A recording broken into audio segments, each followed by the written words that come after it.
What's up, guys? It is time for part 7, part 2 of part 7, so technically part 8 if you want to get literal about it, but chapter 7 pretty much at this rate is just becoming incredibly boring, and if you'll see, I have to choke point with everyone on that, so I can honestly care less.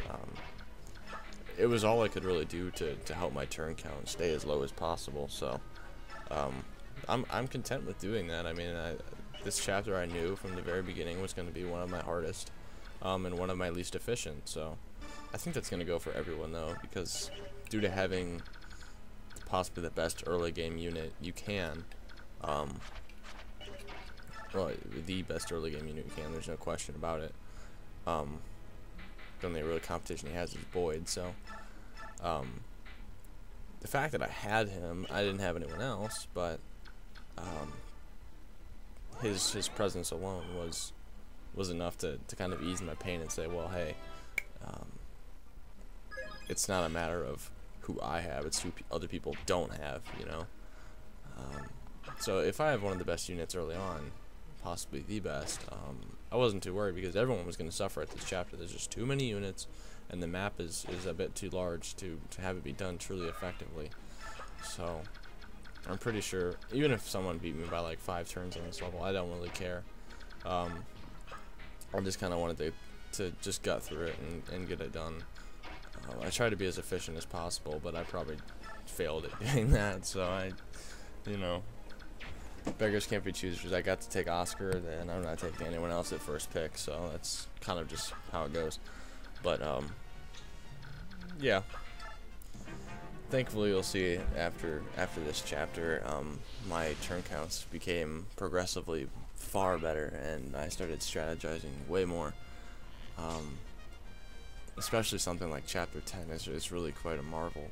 I'm very proud of myself for that run, and I'm very happy to post that. And something like chapter 9 as well. You don't need as many early game units for that because give it left to their own devices, Letha and Mordecai will literally rape that entire map.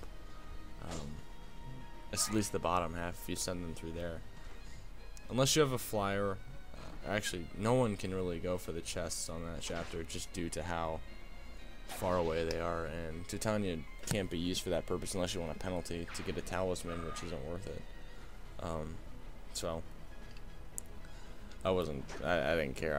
I solo the bottom of that map with, well, not solo, but I duo the bottom of that map with Oscar and Ike, because Letha and Mordecai help out too. So that's just one of those fun chapters I think for everyone else, because they can use those pretty much at that point in the game overpowered units without getting penalized whatsoever.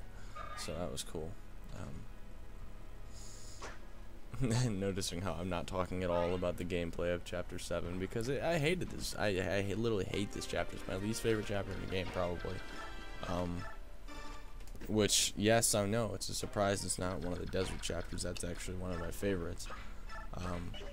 Especially considering how well I did in turn count on that, too. That's another run I was pretty proud of, as well as all my chapter 17 runs. So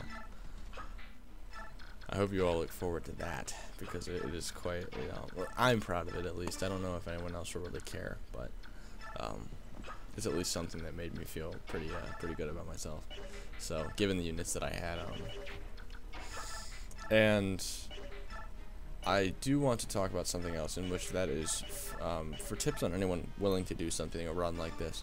You have to consider all aspects and mechanics of the game in your choices.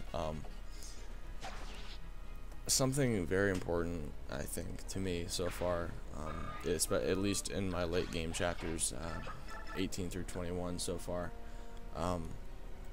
is forged weapons. I cannot stress enough how important forged weapons are. It is, next to bonus experience, the most broken mechanic in this game.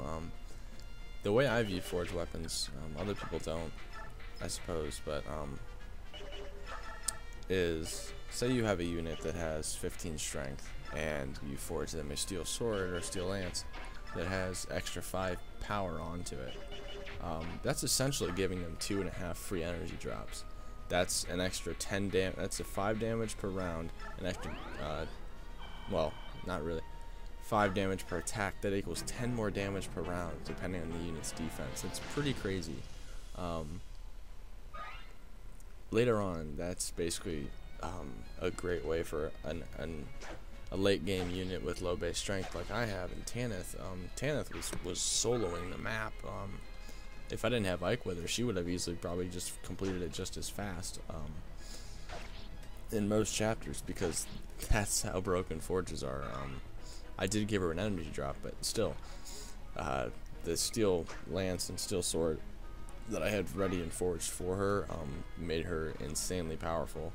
So as opposed to getting an early game flyer, I mean, you could always just get 2 paladins like me and just get Tanith later on, because that's she was awesome.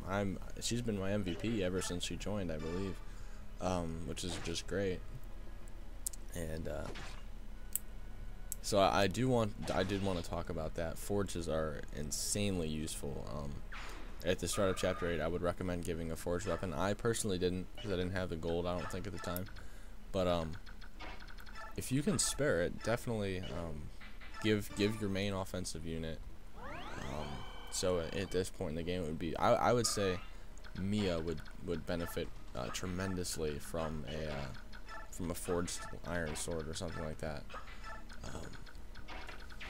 It's just giving her way too much. It's just giving her a lot of extra power, and for someone who's so weak early on, I would slap her on the armor slayer and a forged iron and something like that, because she will be not exactly a powerhouse at that point, but she would definitely be one-rounding probably soldiers at that point, which I don't think she can do at base level.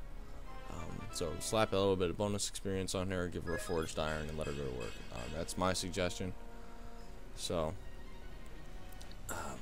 yeah, I couldn't stress that enough.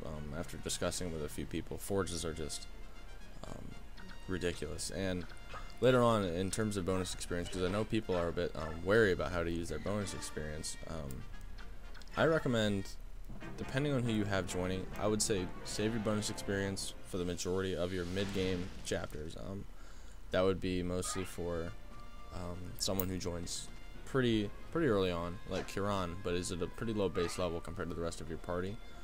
I bonus experienced him to level 19. He comes at level 10, and bonus experience abusing him to level 19 allowed me to double and one round more enemies on that map than I could have before. And trust me, that's worth the cost, because I did take the stealth route on chapter 10, and I did it very efficiently. I did it in 10 turns. And compared to someone who didn't take that route, they did it in 8. And to me, the amount of chapters or turns that he's saved thus far is far exceeding those 2 turns. So, granted that strategy is only viable if you have Mordecai and Oscar at that point in the game, and I also used Titania to rescue Braum. But everyone can use that because she is undrafted, and undrafteds can rescue undrafted. So if you've drafted Braum, you're out of luck. You're not getting the bonus experience unless you want to take a penalty. If you have Oscar and Mordecai, which I think I'm the only one who does. So, just saying. And bonus experience later on is also very helpful too. For your units that are getting a little bit over leveled, use it to finish out their levels. If their growths are starting to level off and you can't get them as many good levels, then if they have 60 experience at the end of a level, knock them up to the next level and reset abuse their levels. You'll gain way more stats that way, and the most important things are strength, skill, and speed. But I'll talk more about this later in the next segment, so I will catch you guys later.